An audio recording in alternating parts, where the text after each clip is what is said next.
आमच्या सुपा MIDC कामाला एक सेंटरिंगचं काम करणारा एक बागडे नावाचा त्याची एक प्रियदर्शनी नावाची 6 वर्षाची मुलगी या ठिकाणी डोळे तपासणीसाठी आली. नॉर्मल डोळे तपासणीसाठी आली. त्याला कुठलं औषध टाकलं की कुठलं इंजेक्शन दिलं, तिला तोंडातून उलट्या आल्यामुळे तिचा मृत्यू झाला.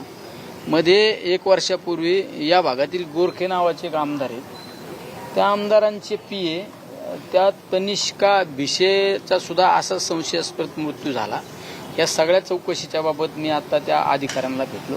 त्यांना आता आरोग्यमंत्र्यांशी सुद्धा मी बोलणं केलं. केंद्रीय आरोग्यमंत्र्यांशी माझा आता डायलॉग झाला नाही, पण त्यांच्या OSDशी मी बोललो. कारण या हॉस्पिटलची चौकशी लागली पाहिजे.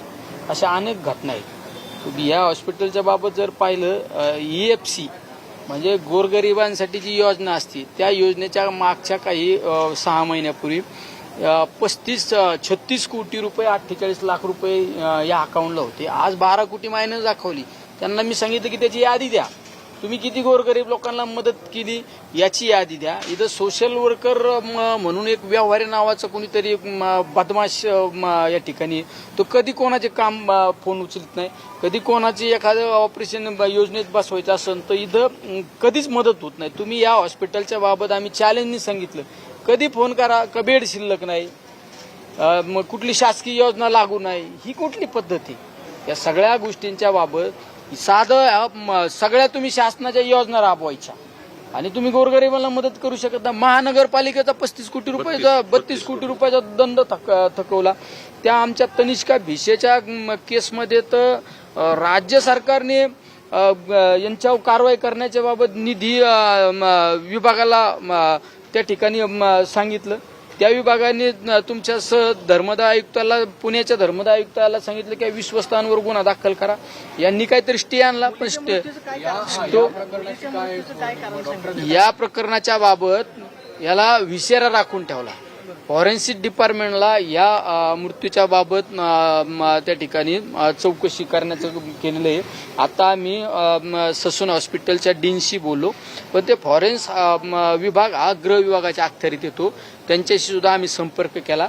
त्याचा तात्काळ त्याचा रिपोर्ट आला पाहिजे आणि या प्रक्रियेमध्ये जे कोणी डॉक्टर लोक आहे ज्यांनी हलगर्जीपणा केला त्याच्यावर चौकशी समिती लागली पाहिजे आणि त्यांच्यावर कारवाई झाली पाहिजे, ही आमची प्रामुख्याने मागणी आहे. येणाऱ्या जुलैच्या संसदेच्या अधिवेशनामध्ये विशेष करून दीनानाथ मंगेशकर हॉस्पिटलची चौकशी लागली पाहिजे. याबाबत सुद्धा आम्ही चौकशी करणार आहे. आमच्या या छोट्या मुलीला न्याय मिळाला पाहिजे. आमच्या भिशे नावाच्या भगिनीला सुद्धा अद्यापपर्यंत न्याय मिळाला नाही, तिला सुद्धा न्याय मिळाला पाहिजे, ही आमची यामध्ये मागणी आहे. कारण तुम्ही आज काय दिली डॉक्टरांनी सांगितलं, पोलीस प्रशासनाने डॉक्टरांनी सांगितलं की आम्ही याबाबत आम्ही PM करण्यासाठी पेशंटला आग्रह केला. PM तो तुम्हाला करावंच लागतं ना. आग्रह केला म्हणजे चुकीचं काय केलं? तुम्हाला ज्यावेळेस एखादी संशयास्पद मृत्यू होतो त्यावेळेस तुम्हाला PM करावं लागतं आणि त्यांनी सांगितलं की आम्ही PM करायला भाग पाडलं. ही चुकीचं उत्तर दिलं, हे बालिशपणाचं उत्तर दिलं. त्याचं PM झालं, पण याचा संशय त्याचा विषय राखून ठेवला. त्याचे जे लॅबला काही नमुने ते फॉरेन्सिक लॅबला नमुने दिले, त्या विभागाच्या आम्ही संबंधित लोकांशी बोललो. लवकरात लवकर त्याचे रिपोर्ट येतील आणि रिपोर्ट आल्यानंतर आम्ही प्रशासनाला सांगितलं की आरोग्यमंत्र्यांशी पण बोललो, हलगर्जीपणा करणाऱ्याची एक समिती गठीत केली पाहिजे आणि याची चौकशी लागली पाहिजे. डॉक्टरांनी ज्यावेळेस मुलीचा मृत्यू झाला त्यावेळेस पैशाचं आम्ही दाखवलं की उपचाराचे जे पैसे आहेत आम्ही तुम्हाला परत देऊ. डॉक्टरांनी सांगितलं की तुम्ही डॉक्टरांनी पहिले 25,000 रुपयाला त्या मुलीच्या उपचारासाठी ठरले होते, त्यामधले 15,000 भरून घेतले, काहीतरी डिस्काउंट देतो म्हणून सांगितलं. नंतर त्या मुलीचा मृत्यू झाल्यानंतर सांगितलं तुम्ही 1 रुपया भरू नका, तुम्हाला अँब्युलन्स करू. अरे अँब्युलन्स म्हणून 1 रुपया भरू नका, याच्यावर त्या मुलीचा जीव येणार आहे का परत? त्या मुलीचा जर व्हिडिओ पाहिला तुम्ही तर आदल्या दिवशी ते इंग्लिशमध्ये टॉकिंग करीत होती. राव, इंग्लिश मिडियमची मुलगी ती इंग्लिशमध्ये तिच्या शिक्षकाशी टॉकिंग करीत होती, बोलत होती. आणि दुसऱ्या दिवशी जर या चुकीच्या गोष्टीमुळे तुझा जीव जात असेल तर माझं तर म्हणणं आहे का या प्रक्रियेमध्ये जे दोषी डॉक्टर असतील त्यांच्या मनुष्यवधाचा गुन्हा दाखल झाला पाहिजे. मात्र तशी प्राथमिक माहिती त्यांनी काही दिली का की जर कदाचित ड्युटीवरती डॉक्टर असतील, प्रशासन म्हणून डॉक्टर त्यांनी सांगितलं शेवट आरोग्य विभागातील हॉस्पिटलचे लोक त्यांच्याच बाजूने त्या ठिकाणी बोलणार का, पण आम्ही पोलीस प्रशासनाला सांगितलं तुम्ही या ठिकाणी आलेत ना मध्यस्थाची भूमिका घ्यायला, तुम्ही ही जबाबदारी घेतली पाहिजे, तुम्ही यावर समिती गठीत केली पाहिजे. मग आम्ही आरोग्यमंत्र्याशी पण बोललो, आरोग्यमंत्र्याला सुद्धा सांगितलं चौकशी करा. मी केंद्रीय मंत्री JP नड्डांशी आता संपर्क करण्याचा प्रयत्न केला, त्यांच्याशी संपर्क नाही झाला, पण त्यांच्या OSDशी संपर्क झाला. मी उद्या त्यांना पत्र देणार आहे. या सगळ्या हॉस्पिटलचे जे आतापर्यंत घटना घडलेल्या आहेत, राजकीय वरद असल्यामुळे हे सगळं घडतंय का? या हॉस्पिटलमध्ये या दोन गोष्टी समाजासमोर आल्या, पण या हॉस्पिटलच्या दुर्लक्षपणामुळे अनेकांना जीव गमवावा लागलेला आहे.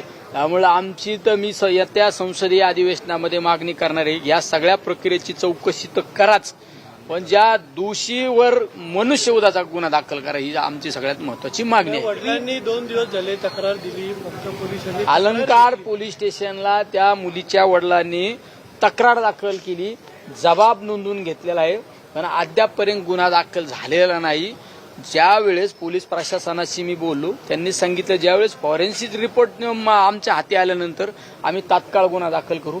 त्यांना सांगितलं का हा रिपोर्ट आल्यानंतर तात्काळ गुन्हा तुम्ही दाखल करणारच आहे, पण आमची जी भगिनी तनिष्का भिसेचा बाबत तुमच्याकडे अहवाल आलेला आहे, ते अहवाल सुद्धा तुम्ही ओपन केला नाही. हे कोणाच्या आशीर्वादाने दाबलं जातं? तुम्ही पाहिलं असं तनिष्का भिसेंच्या बाबत मृत्यूचा जो अहवाल सादर झाला, तो अहवाल आजपर्यंत प्रकाशित झालेला नाही. आजपर्यंत याच्यामध्ये एक टेक्निकल गोष्ट अशी आहे की ज्यावेळेस हे प्रकरण घडलं, मेडिकल बोर्डाचा रिपोर्ट आल्याशिवाय पोलीस गुन्हा दाखल करत नाहीत. पोलिसांचं असं म्हणणं आहे की मेडिकल बोर्डाचा रिपोर्ट आल्यावरती आम्ही गुन्हा दाखल करू, म्हणजे नुसतं फॉरेन्सिक रिपोर्ट किंवा मेडिकल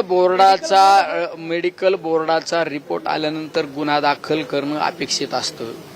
पण ह्या सगळ्या प्रक्रियेला आज जरी वेळ लागत असेल, पण त्यांनी मला त्या ठिकाणी सांगितले की आम्ही या सगळ्या गोष्टींचा फॉरेन्सिक रिपोर्ट असू, त्या कमिटीचा रिपोर्ट आल्यानंतर आम्ही तात्काळ गुन्हा दाखल करू, आम्ही कोणाला पाठीशी घालणार नाही, हे त्या पोलीस अधिकाऱ्यांनी सांगितलं. पण त्यांना मी हे पण सांगितलं ह्या गोष्टीला वेळ लागणार आहे, पण ज्या भिसेच्या भगिनीच्या बाबत रिपोर्ट आला, सगळ्या गोष्टी आल्या, त्यावर गुन्हा का दाखल नाही झाला, तर त्या अधिकाऱ्यांनी सांगितलं मी काल परवाच या चार्ज घेतलेला आहे, मी या सगळ्या गोष्टीची पाहणी करतो, तात्काळ कारवाई करतो. आता जर या प्रकरणामध्ये कारवाई झाली नाही तर निलेश लंकेंची पुढची भूमिका काय? आता या गोष्टीच्या बाबत कारवाई झाली नाही तर येणाऱ्या जुलैच्या अधिवेशनामध्ये मी संसदीय त्या ठिकाणी या हॉस्पिटलवर कारवाई करण्याची मागणी करणार. या दोन्ही आमच्या या छोट्या मुलीला, आमच्या या भगिनीला, अनेक लोकांचा जो मृत्यू झालेला आहे या सगळ्या गोष्टीमुळे, यांच्यावर कारवाई झाली पाहिजे आणि हॉस्पिटलची सखोल चौकशी. मग तुम्ही EPC मध्ये किती लोकांना उपचार दिला, कशा पद्धतीने दिला, किती करोड रुपयाचं दिला, त्यामुळे कोण पेशंट आहे ते डिटेक्ट झालं पाहिजे. अनेक तुम्ही मुख्यमंत्री सहाय्यता निधीतून कसा उपचार दिला, या सगळ्या गोष्टींची आम्ही चौकशी त्या ठिकाणी लावणार आहे, चौकशीची मागणी पण करणार आहे. एक राजकीय प्रश्न आहे, कुटुंबियांचं काय म्हणणं? शेवट आपण लोकप्रतिनिधी या नात्याने त्या कुटुंबाला आधार दिला पाहिजे. ते गरीब कुटुंब आहे हो, त्या सुपाया MIDCत सेंटरिंग काम करणारं कुटुंब आहे. सेंटरिंग काम करून त्या दोन्ही मुलीला इंग्लिश मिडियमला शिक्षण देणारं परिवार आहे. त्या मुलीच्या वडिलांशी बोललो, आईशी पण बोललो मी. राजकीय प्रश्न आहे. दिवसभरामध्ये बरेच एक तुमच्या पक्षाच्या बैठकीतली बातमी आहे की अजित पवारांचे जवळपास 22 आमदार शरद पवारांच्या संपर्कामध्ये आहेत आणि 2 राष्ट्रवादी जे आहेत ते एकत्र येणार नाही, त्यावरती शिक्कामोर्तब झाले अशी माहिती स्वतः शशिकांत शिंदेने दिली की तो आता सध्या विषय नाही. खरंच आमदार संपर्कात आहेत किंवा 2 राष्ट्रवादी भविष्यात एकत्र येतील? नाही, आज राष्ट्रवादी पक्षाची अतिशय महत्वाची बैठक झाली. म्हणजे या वर्षामध्ये सगळ्यात महत्वाची बैठक जर म्हणलं असेल ती आजची बैठक झाली. आदरणीय पवार साहेबांनी तात्काळ ती बैठक राबवली. ती बैठक यासाठी बोलवली की आताच्या परिस्थितीमध्ये माझ्या शेतकऱ्यांच्या मालाला बाजारभाव नाही, माझ्या कांद्याची परिस्थिती काय आहे, 5 रुपयाला आणि 6 रुपयाला कांदा विकला जातो, ती परिस्थिती. पेट्रोल पंपाच्या समोर डिझेलसाठी रांगा आहेत, पेट्रोलसाठी रांगा आहेत. आमच्या गोरगरीब बहुजन समाजातल्या मुलांनी छोटे छोटे हॉटेल कर्ज काढून हॉटेल टाकले, ते हॉटेल बंद आहे. का बंद विचारलं तर त्यांनी सांगितलं गॅस मिळत नाही. मी काल परवा आम्ही लासलगावला, मी असू, रोहित पवार असू, आम्ही भगरे सर असू, सुनील भुसारा, आम्ही आंदोलन करायला गेलो शेतकऱ्यांच्या कांद्याच्या प्रश्नाच्या बाबत, बाजार भाववाढीच्या त्याबाबत त्या ठिकाणी शेतकऱ्यांनी एक सांगितलं की आम्हाला मार्केटमध्ये कांदा आणण्यासाठी ट्रान्सपोर्टरकडे गेल्यानंतर ट्रान्सपोर्टर सांगितलं जातं की आम्हाला डिझेलची व्यवस्था करे. या सगळ्या ज्वलंत प्रश्नाच्या बाबत आदरणीय पवार साहेबांनी आज तात्काळ बैठक बोलवली होती. त्याबाबत आम्हाला काही सूचना केलेल्या आहे. आपण लोकांना कशी मदत करू शकतो, आपण सरकारला कशा पद्धतीने ह्या लोकांना न्याय देण्यासाठी आपण भाग पाडू शकतो, या सगळ्या सूचना आदरणीय पवार साहेबांनी केलेल्या आहेत. ही सगळ्यात महत्वाची.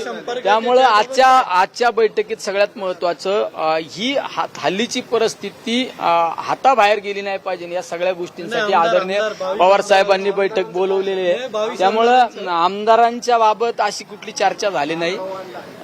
असं कुठली आजच्या बाबतीत ह्या सगळ्या गंभीर जन्य परिस्थितीवर बैठक झालेली आहे. त्यामुळे कुठली राजकीय बैठक आजची नव्हती.